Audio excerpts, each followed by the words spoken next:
ओम श्री परमात्मने नमः।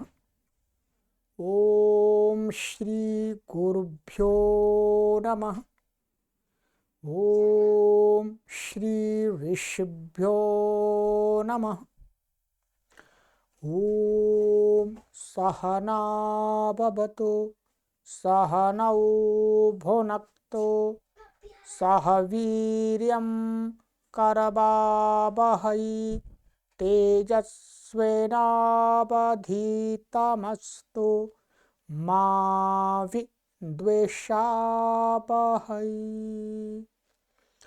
ओम शांति शांति शांति। सर्वेभ्यो नमः। देववाणी संस्कृतं यूट्यूब चलदृश्यं प्रति भवतां भवतीनांच हार्दं स्वागतम्। मित्रों, संस्कृत साहित्य अभ्यासः पंचतंत्रम को पढ़ रहे हैं और आज इसकी कक्षा संख्या 7 को पढ़ेंगे। 6 कक्षाएं आपको पढ़ा दी हैं, प्लेलिस्ट में कॉलम बना हुआ है, ठीक है। और आज की जो कक्षा है वो कक्षा है हमारी गद्य श्लोकार्थ, माने गद्य और श्लोक को पढ़ेंगे और उसका अर्थ जानेंगे।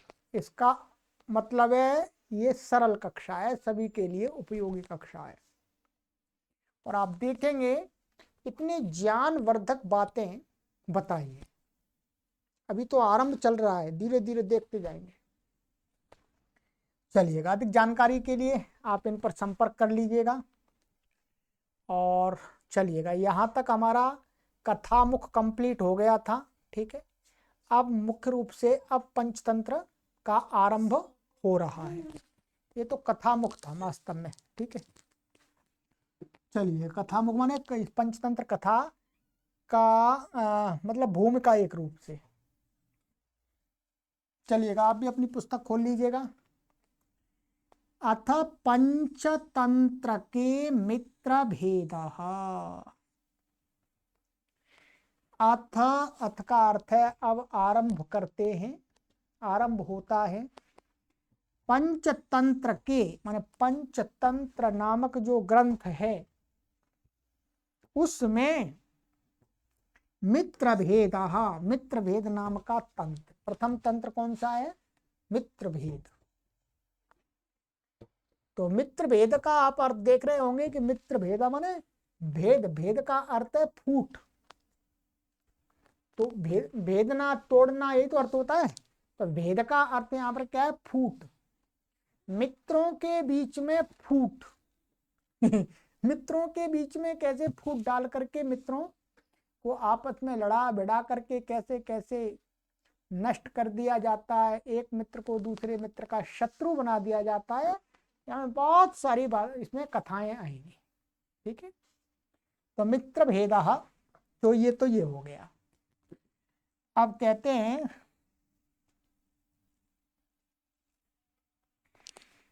अथातः प्रारभ्यते मित्रभेदो नाम प्रथमं तंत्रम्। अथ, अब, अतः माने यहां से,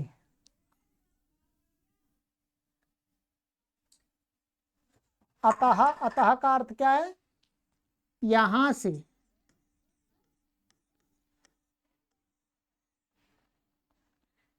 प्रारभ्यते, प्रारभ्यते माने आरंभ कर किया जाता है, आरंभ करते हैं क्या? मित्र भेदो नाम, मित्र भेदः, मित्र भेद नाम का प्रथम तंत्रम, माने प्रथम तंत्र, जो 5 तंत्र है उसमें प्रथम तंत्र है, ठीक है। सरल है।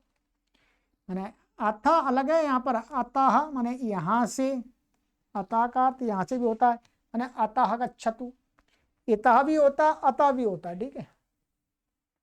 प्रारभ्यते, यहां से प्रारंभ होता है मित्र भेद नाम का प्रथम तंत्र। कहते हैं यस्यायमादिमः श्लोकः, तो इसको तोड़ेंगे, यस्य अयम आदिमः, ठीक है।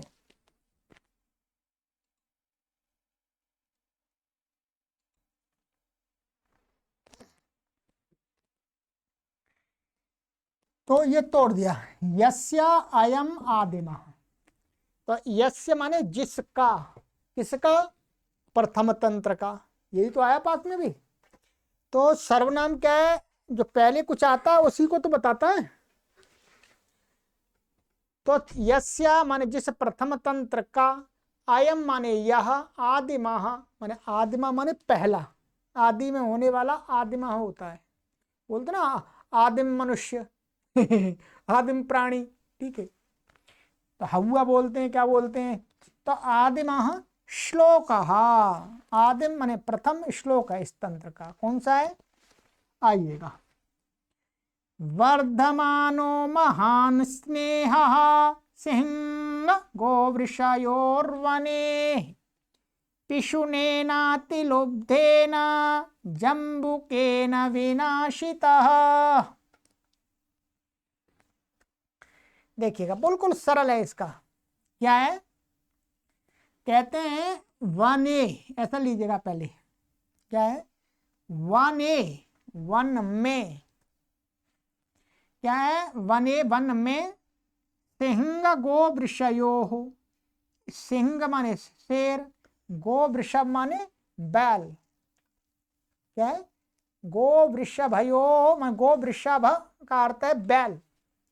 तो क्या है, वन में सिंह और गो वृषभ माने बैल के, ये सप्तमी है, सप्तमी माने में, वन में सिंह वृष गो वृषभयोः, सिंह और बैल, सिंह और बैल के, या के या का कर सकते हैं, ये षष्ठी द्विवचन है, ठीक है। का वर्धमानः माने बढ़ता हुआ, महान स्नेहः माने महान माने बहुत अधिक स्नेह, वन में कोई दो सिंह और एक बैल, उनका आपस में बढ़ता हुआ अधिक स्नेह माने प्रेम, लग गया अर्थ अपने आप। पिशुनेन अतिलुब्धेन जम्बुकेन विनाशितः, क्या, पिशुनेन, पिशुन का अर्थ होता है चुगलीखोर, पिशुन का अर्थ तृतीय है चुगलीखोर, अतिलुब्धेन माने अतिलोभी, जम्बुकेन, जम्बुक का अर्थ है श्यार, गीदड़ बोलते हैं इसको, भिन्न भिन्न प्रांत में कुछ बोलते हैं, गीदड़ होता है, हुहू ऐसे करता है। तो क्या है, जम पिशुनेन अतिलुब्धेन जम्बुकेन विनाशितः माने नष्ट कर दिया। अब इसका पूरा क्या लगेगा, पूरे वाक्य को हम इस क्रम से रखेंगे तो क्या अर्थ होगा, देखिए ऐसा करेंगे, पिशुनेन अतिलुब्धेन जम्बुकेन वने सिंह गो वृषयोः वर्धमानः महान स्नेहः विनाशितः। इस प्रकार से क्रम में पद रख करके अब पूरा अर्थ निकल जाएगा एक बार में, कि अतिलोभी चुगलखोर गीदड़ ने वन के वन में, जंगल में सिंह और बैल के बढ़ते हुए महान प्रेम को, स्नेह को नष्ट कर दिया, मानो उसमें फूट डाल दी दोनों में, ठीक। चलिएगा, ये हो गया, ये कथा प्रत्यांत है तो विनाशित नष्ट कर दिया, और ये कथा प्रत्यांत है इसलिए इसका कर्ता कौन है, ये कर्म क्या है इसका, ये वाला, तो ये कर्म है, कर्मवाच्य है, ये वास्तव में कर्म के अनुसार ये पुल्लिंग हो गया है, और कर्मवाच्य होने से कर्ता में क्या तृतीया व्यक्ति आ गई है इन पदों में, और ये क्या है, ये अधिकरण है, और ये सिंह और गो वृषभ में षष्ठी हो रही है संबंध में। संबंध किसके साथ में? महान प्रेम, महान स्नेह के साथ में। ठीक है, तो ये आपको संस्कृत का अभ्यास भी हो गया साथ में।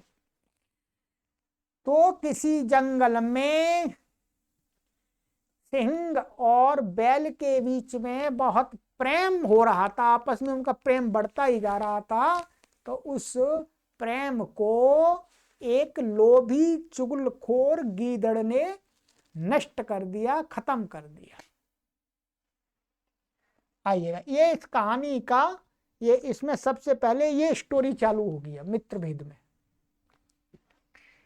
अब बताते हैं, अब ये जो घटना श्लोक वाली बताई है वो कैसे घटित हुई है, अब उसको क्रमबद्ध तरीके से बता रहे हैं। कहते हैं तद यथानुश्रूयते अस्ति दाक्षिणात्ये जनपदे महिलारोप्यम नाम नगरम। ठीक है, तद यथा अनुश्रूयते, तद यथा माने जैसा कि सुना जाता है, इसका ये अर्थ होता पूरा, जैसा कि सुना जाता है। अनुश्रूयते माने सुना जाता है, सुना जाता है कि अस्ति दाक्षिणात्य जनपद, माने है दाक्षिणात्य जनपद में कोई दक्षिण में होने वाला, दक्षिण देश में होने वाला कोई जनपद है, और जनपद में महिला रोप्य नाम का कोई एक नगर है भी कर सकते हैं, यहां पर था भी कर सकते हैं। इसका अस्ति का अर्थ था भी आ जाता है। तो ऐसा सुना जाता है कि दक्षिण प्रदेश में महिला रोप्य नाम का कोई नगर था अथवा है। कहानी में दोनों चलेंगे, ध्यान रखेंगे। तत्र धर्मोपार्जित भूरि विभवो वर्धमान को नाम वणिक पुत्रो बभूवा। ठीक है, तत्र माने उस महिलारोप्य नाम नगर में धर्मोपार्जित भूरि विभव, धर्म से उपार्जित बहुत सारा धन है जिसके पास है। अधर्म से इकट्ठा नहीं किया, धर्म से किया। धर्म के साथ में उपार्जित इकट्ठा किया, बहुत सारे धन हैं जिसके पास में ऐसा कोई वर्धमानक नाम का कोई वणिक पुत्र। वणिक पुत्र माने किसी बिजनेसमैन का पुत्र, माने जिसको बोलते हैं व्यापारी का पुत्र। गांव देहात की भाषा में बोलते हैं बनिया का पुत्र। तो यदि हम अच्छी भाषा में करेंगे, सभ्य भाषा में, तो व्यापारी का पुत्र। तो व्यापारी का कोई पुत्र था, कौन? वर्धमानक नाम का। बभूव माने हुआ, हुआ या था, ऐसा कह सकते हैं। ठीक है, तस्य कदाचिद रात्रौ शय्यारूढ़स्य चिंता समुत्पन्ना। तस्य वर्धमानकस्य, उस वर्धमान नाम का जो व्यापारी का पुत्र था, उसको क्या हुआ? उसके कदाचित माने कभी, किसी समय, रात्रौ रात्रि में शय्यारूढ़स्य, और वो कैसा था? लेटा हुआ था बिस्तर पर। रात को तो लेटते ही है, तो लेटा था भाई, ऐसे हाथ तकिया लगा करके लेटा होगा या हाथ लगा करके लेटा होगा पीछे। तो शय्यारूढ़स्य, शय्या पर माने बिस्तर पर लेटे हुए को की चिंता समुत्पन्न, उसको चिंता उत्पन्न हुई, उसको चिंता सताने लगी, माने चिंता, उसके मन में विचार आने लगा। क्या? यत प्रभूतेपि वित्तेर्थोपायश्चिंतनीयाः कर्तव्याश्चेति। ये बहुत अच्छी बात है। यत माने कि, यत का अर्थ क्या है? ये की अर्थ में अव्यय है। यत एक अव्यय भी है, एक तो सर्वनाम है जो, ये जो वाला नहीं। यत एक अव्यय, उसका अर्थ होता है कि प्रभूतेपि, तो प्रभूते अपि, प्रभूते अपि वित्ते माने बहुत अधिक धन होने पर भी, अर्थात मनुष्य के पास बहुत सारा धन होने पर भी अर्थोपायाश्चिंतनीयाः, तो ये अलग करें, अर्थोपायाः चिंतनीया। तो अर्थ उपाय माने धन को कमाने के उपायों को सोचते रहना चाहिए, माने सोचना चाहिए। ऐसा नहीं कि बहुत सारा धन आ गया जी अब कोई धन को कमाने की सोच, ये व्यापारी का लक्षण नहीं है। व्यापारी का लक्षण है कि उसके पास में धन है, चाहे कितना भी धन है, और अधिक धन के उपायों को सोचना, वही वास्तव में असली व्यापारी है। वही समाज का, राष्ट्र का एक आदर्श व्यापारी बन सकता है, जो पर्याप्त धन होने के बावजूद भी धन को और कमाने को, उपार्जित करने के उपायों का चिंतन करता है। ध्यान रखेंगे। तो कहते हैं वित्त अर्थोपायाश्चिंतनीय,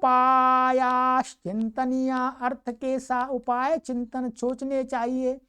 और कर्तव्याश्च, और करने भी चाहिए। करने माने उनको सोच करके केवल सोचते रहे नहीं, उनको इम्प्लीमेंट भी करना चाहिए, माने उन कार्यों को करना भी चाहिए, फिर अर्थ को कमाने वाले कार्य। तो कर्तव्याश्च इति माने ये उसके मन में चिंता आ गई, सही आप लेटा था और सोचने लगा भाई भाई दुकानदार का असली लक्षण है ये, ध्यान रखिएगा। ये ऐसा दुकानदार होगा वो ही सफल होगा। ऐसा दुकानदार सफल नहीं होगा कि भाई आ गए थोड़े से पैसे, चलो अरे क्या दुकान चले चाहे नहीं चले, नहीं नहीं नहीं, नहीं। कितना भी धन आ जाए, करोड़ों अरबों, फिर भी और धन को अर्जित करने के उपायों पर चिंतन करना। ठीक है। और कहते हैं यथा उक्तम च, क्या है यतः उक्तम च, यतः वास्तव में विसर्ग संधि से विसर्ग चला गया, तो यतः उक्तम च, यतः क्योंकि, यतः का अर्थ है क्योंकि, उक्तम च और कहा भी गया है, माने ऐसा लोक में कहा भी गया है। क्या कहा गया? अब आ जाइएगा, अब श्लोकों में ज्ञान आएगा, आपको बहुत आनंद आएगा। क्या कहा गया है लोक में? क्या कहते हैं लोग? नहीं तद्विद्यते किंचित यदर्थेन न सिद्ध्यति यत्नेन मतिमांस्तस्मात् अर्थमेकं प्रसादयेत्। ये धा है, ठीक है, मैंने तोड़ के पढ़ दिया अलग करके। क्या? नहीं तद्विद्यते किंचित यदर्थेन न सिद्ध्यति यत्नेन मतिमांस्तस्मात् अर्थमेकं प्रसादयेत्।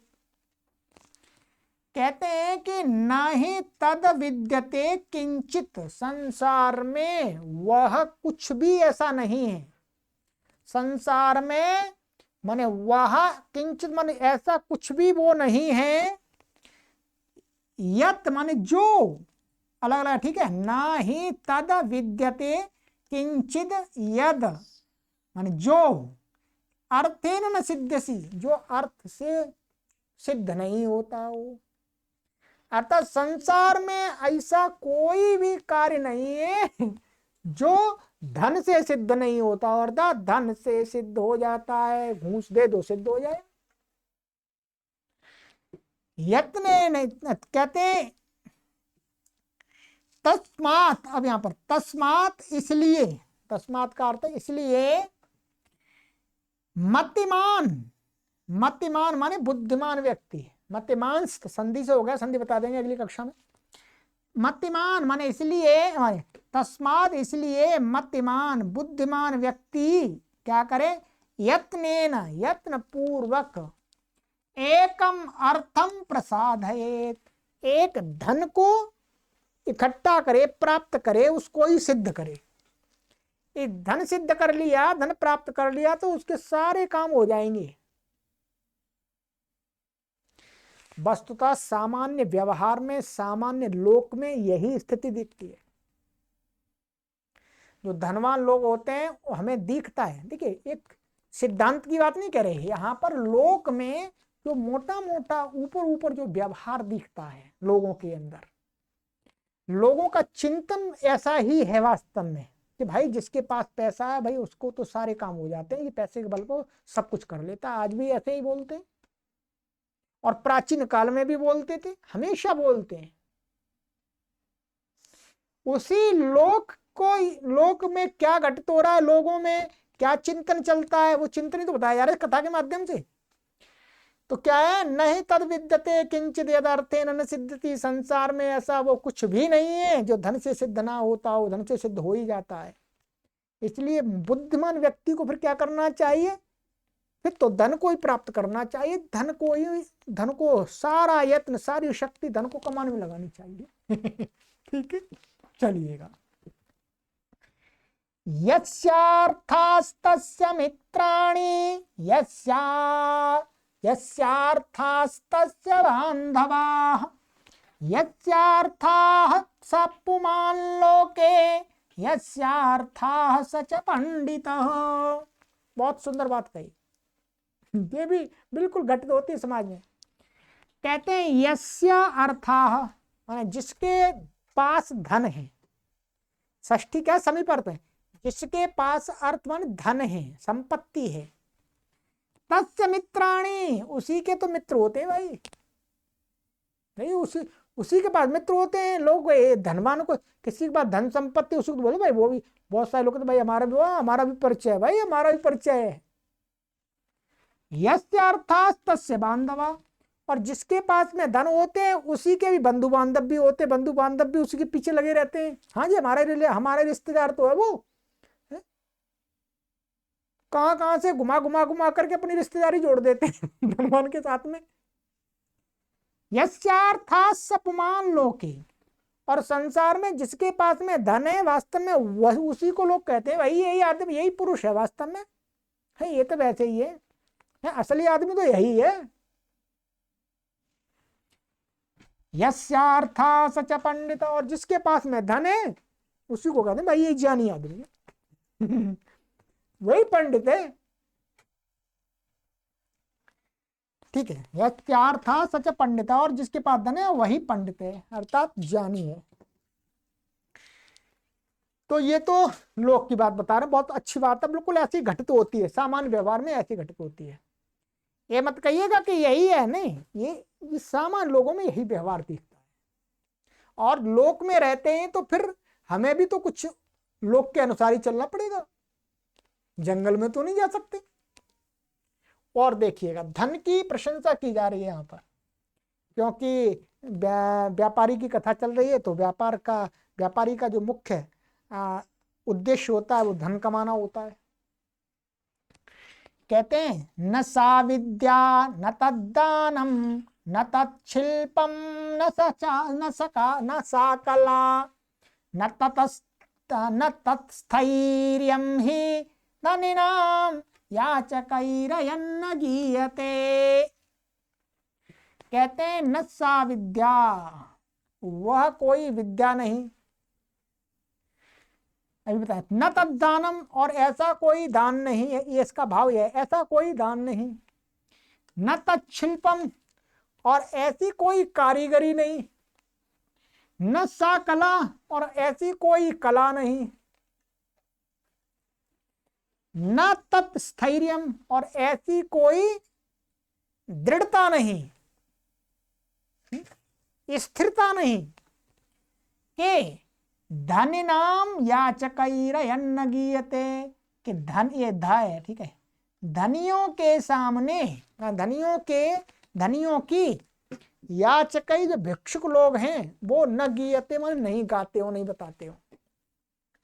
अर्थात जो याचक लोग होते हैं वो जो धनवान होते हैं उनका क्या कहते हैं भाई, सब प्रकार की विद्या इन्हीं के पास में है जी, ऐसी कोई विद्या नहीं जो उसके पास में नहीं है।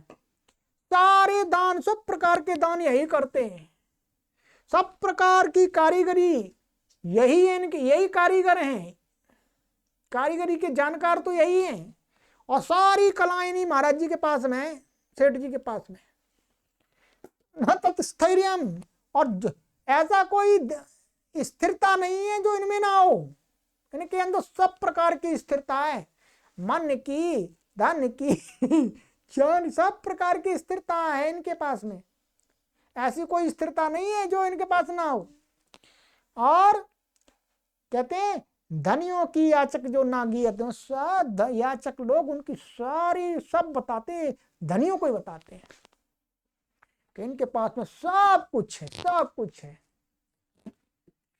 कहते हैं और देखिएगा, बिल्कुल प्रैक्टिकली बात बता रहे हैं सारी। इह लोके हि धनिनाम परोपि सुजनायते स्वजनोपि दरिद्राणाम सर्वदा दुर्जनायते।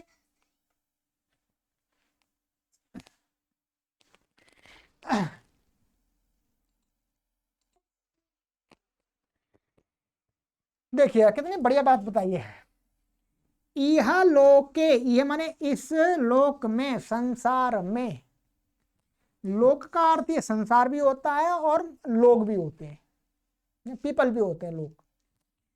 कहते हैं क्यों, माने यह लोके ही माने इस संसार में निश्चित रूप से ही का अर्थ है निश्चित रूप से, धनिनाम धनियों का, धनियों के, पराह अपि सुजनायते ठीक है। परा माने पराये लोग, अर्थात जिनके साथ हमारा कोई लेना देना नहीं है, वो भी लोग क्या है, यदि हम धनी हैं तो वो सुजनायते माने बहुत अच्छा व्यवहार करते हैं। सेठ जी तो बहुत अच्छे हैं जी, सेठ जी तो बहुत दयालु हैं, सेठ जी तो बहुत दानी है, बहुत कृपालु है, सेठ जी तो बहुत दया करते हैं, बहुत अच्छे हैं सेठ जी। जो अपने नहीं है उनके धनियों के, वो लोग भी उनके साथ में अच्छा व्यवहार करते हैं। सुजनायते माने अच्छे वचन बोलते हैं, अच्छा व्यवहार करते हैं ठीक है। चाहे सेठ जी हो गलत उलट पुलट, सेठ जी का मतलब है धनी, धनी से ले रहे हैं, कोई किसी वर्ग से किसी जाति से नहीं ले जा रहे, ध्यान रखेंगे, ठीक है।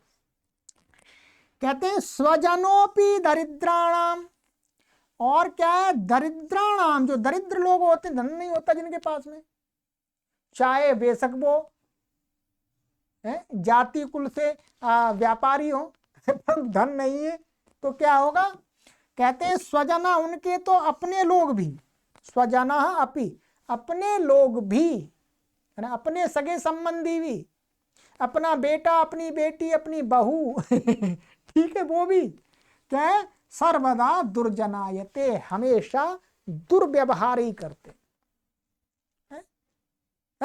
क्या कुछ क्या किया, कुछ किया नहीं दुनिया में, है वैसे ही पड़े पड़े यहाँ पर और रोटी खा रहे हैं ठीक है, फालतू में कोई है, कुछ नहीं किया, चलो इनसे क्या लेना देना है, कोई मतलब नहीं है, किसी काम के आदमी नहीं है, बिल्कुल बेकार आदमी है धन नहीं है तो ठीक, चाहे कितने भी अच्छे बने रहे, घर वाले ही दुर्व्यवहार करते हैं, और ये समाज में देखा जाता है, समाज में ये देखा जाता है, आज भी देखा जाता है, 1000 वर्ष पूर्व भी देखा जाता था, प्राचीन काल में, सब काल में देखा जाता है, क्योंकि रियलिटी है, ये रियलिटी है, इसको नकार नहीं सकते। आप धन के महत्व को खत्म नहीं कर सकते।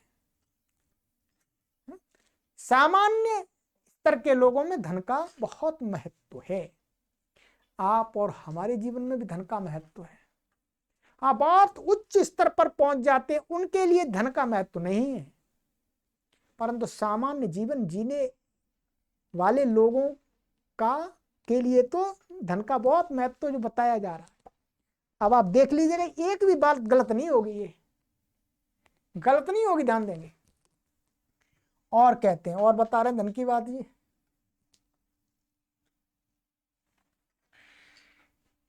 अर्थेभ्योति प्रवृद्धेभ्यः आहतेभ्यः इतस्ततः प्रवर्तन्ते क्रियाः सर्वा पर्वतेभ्यः इवापगाः।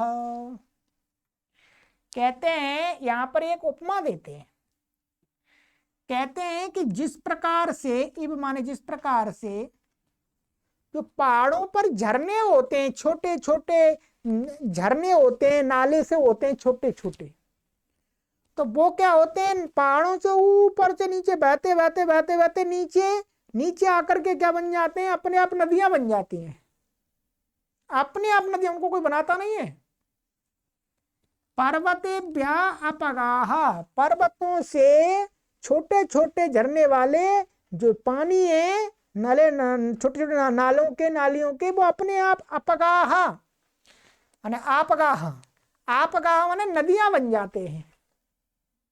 वहां कोई नदियां बनाने वाला नहीं है, अपने आप ही बन जाती है नदियां। कहते हैं वैसे ही क्या होता है, अर्थेभ्यः अति प्रवृद्धिभ्यः आहतेभ्यः इतस्ततः, इतस्ततः इधर से उधर से माने इधर उधर से, आहतेभ्यः, आहत आहते माने आहत का अर्थ इकट्ठे किए गए, पंचमी का है तो इकट्ठे किए हुए, अति प्रवृद्धिभ्यः बढ़े हुए, इकट्ठे करके बहुत सारा बढ़ गया धन, ऐसे अर्थेभ्य ऐसे धनों से क्या है, क्रिया सर्वा प्रवर्तन्ते, सारी क्रियाएं माने सारे कार्य अपने आप ही सिद्ध हो जाते, अर्थात अनायास ही सिद्ध हो जाते हैं। बहुत अधिक कुछ करने की आवश्यकता नहीं होती। बहुत सारा धन है तो मनुष्य के अपने उसके अधिकतर कार्य तो यूं ही होते रहते हैं भाई, धन जाता रहता है और कार्य होते रहते हैं अपने आप। और धन नहीं होता तो फिर कार्य की बहुत कठिनाई होती है। हमारे पास धन नहीं है, हम कोई भी कार्य करना चाहते हैं तो बहुत कठिनाई होती है जी, बहुत कठिनाई। ये तो सही बात बता रहे हैं जी। यदि हमारे पास धन हो तो हम झट से जो करना चाहें कर दें, अच्छा स्टूडियो बना दें फर्स्ट क्लास एकदम है, कई विद्वानों को कार्य में लगा दें, परंतु अभी तो हमारे पास है ही नहीं, इसलिए करने की सोच करके भी फिर वापस आ जाते हैं, नहीं जी कहां से करेंगे, पैसा तो है ही नहीं। तो ये बहुत अच्छी कि जिस प्रकार से पहाड़ों पर जो नले झरने हैं वो नीचे अपने आप बहते हुए इकट्ठे होकर के नदियां अपने आप बन जाती हैं, उनको कोई बनाता नहीं नदियों को। गंगा जी को कोई बना रहा है बताओ, यमुना जी को कोई बना रहा है क्या, नर्मदा जी को कोई बना रहा है, कावेरी को कोई बना रहा है? अपने आप ही तो पानी ऊपर से बहा कर नदियां बन गई है। वैसे ही मनुष्यों के पास में इकट्ठे हुए इधर उधर से जो धन होते हैं, उन धनों से उसकी सारी क्रियाएं अपने आप होती रहती हैं, अर्थात अनायास होती रहती है। सभी बुद्धिमान लोग इसको स्वीकार करेंगे। और क्या कहते हैं, और देखिएगा धन की महिमा, आप धन की महिमा पूरी बताएंगे खींच के। पूज्यते यद पूज्योपि यदगम्योपि गम्यते, वन्द्यते यद वन्द्योपि सा प्रभावो धनस्य च। अरे वाह, कहते हैं लोक में, संसार में यद जो अपूज्योपि पूज्यते, जो अपूज्य है, क्या, यद पूज्योपि पूज्यते, जो पूजनीय नहीं है अर्थात जो योग्य नहीं है उसकी, परंतु उसके पास धन है तो भी लोग उसकी पूजा करते हैं, महाराज जी हरिओम।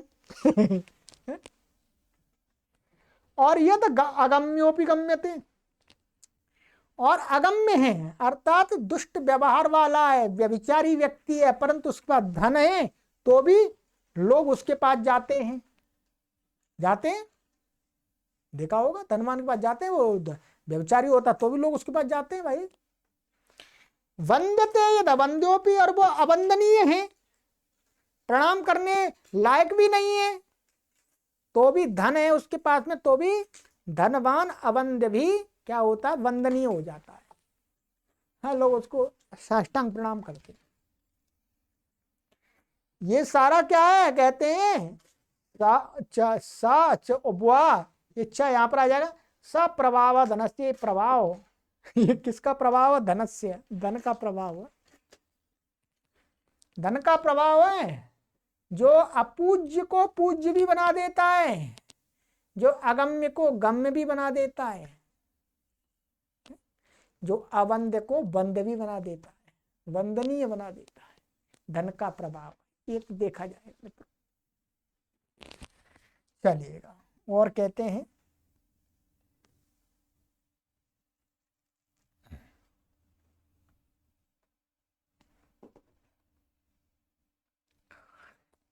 चलिए इतना ही करते हैं आज, ठीक है, काफी अधिक हो जाएगा। फिर अभी उसी धन की वो चलेगी, काफी लंबी चलेगी, ठीक है ना। तो अब इतना कर लिया, अब अगली कक्षा में इसका आपको व्याकरण बता देंगे जो भी है, और फिर इससे अगली कक्षा में फिर यहाँ से आरंभ कर लेंगे, ठीक है। तो अभी क्योंकि ये धन की महिमा के बारे में बताएंगे सारा। चलिएगा, तो 7 श्लोक हमारे 7 श्लोक तक हो गया है। तो यदि आप व्याकरण की कक्षा में भाग नहीं लेना चाहते हैं तो प्लेलिस्ट में हमने बाकायदा टाइटल में बना दिया है, व्याकरण की उसमें अलग अलग लिखा हुआ है, और गद्य श्लोकार्थ का लिखा हुआ है। तो गद्य श्लोकार्थ वाली भी आप पढ़ करके मतलब संस्कृत का भाषा का अभ्यास कर सकते हैं और ज्ञान प्राप्त कर सकते हैं, समझ सकते हैं कि पंचतंत्र में इतनी अच्छी अच्छी बातें बताई हैं, ठीक है। फिर आप अपने आसपास लोगों में इनको प्रचार प्रसार कीजिए, ठीक है, अधिक से अधिक लोगों को जोड़िए। और हम ऐसा भी मेरे मन में विचार आया कि पंचतंत्र की एक और मैं प्लेलिस्ट बना दूं, 1-2 प्लेलिस्ट बना दूं। तो एक में तो दोनों प्रकार की कक्षाएं रह जाएंगी, और एक प्लेलिस्ट में एक प्रकार की कक्षाएं रह जाएंगी, माने श्लोक गद्यार्थ की एक में रह जाएंगी, और जो व्याकरण सहित वाली और अलग में हो जाएंगी। तो ऐसा भी मैं विचार कर रहा हूँ, बना भी सकता हूँ, वो आपको सूचना दे दी जाएगी। बाकी प्लेलिस्ट सबके लिए ओपन है, ठीक है। क्योंकि व्याकरण में बहुत कम पाठकों की रुचि है, हम देख रहे हैं, परंतु व्याकरण हमको बताना जरूर है, पढ़ाना जरूर है, ये ध्यान रखेंगे, उसको छोड़ेंगे नहीं। परंतु यदि आप नहीं पढ़ना चाहते हैं, व्याकरण आपको उतना समझ में नहीं आता है, तो आप गद्य और श्लोक के अर्थों की कक्षाओं को देख लें आराम से। चलिएगा, और आप देश विदेश में कहीं पर भी रहते हैं इनको शेयर कीजिएगा। मैं तो हिंदी के माध्यम से इसीलिए एक्सप्लेन कर रहा हूँ, मैं संस्कृत के माध्यम से इनको पढ़ाना चाहता था, पर मैंने सोचा संस्कृत के माध्यम से पढ़ाऊंगा तो बहुत कम लोगों को लाभ मिल पाएगा, पर हिंदी के माध्यम से मैं पढ़ा दूंगा तो अधिक लोगों को लाभ मिल जाएगा, ज्ञान भी प्राप्त हो जाएगा, ठीक है। तो अधिक लाभ देखना चाहिए, परिश्रम करते हुए जिस कार्य से अधिक लाभ मिले वो कार्य करना चाहिए, ठीक है, वही करते हैं, ठीक है। हमें ये नहीं दिखाना कि हम संस्कृत के महान पंडित हैं, जो हैं सो हैं, ठीक है। चलिएगा, सर्वेभ्यो नमः।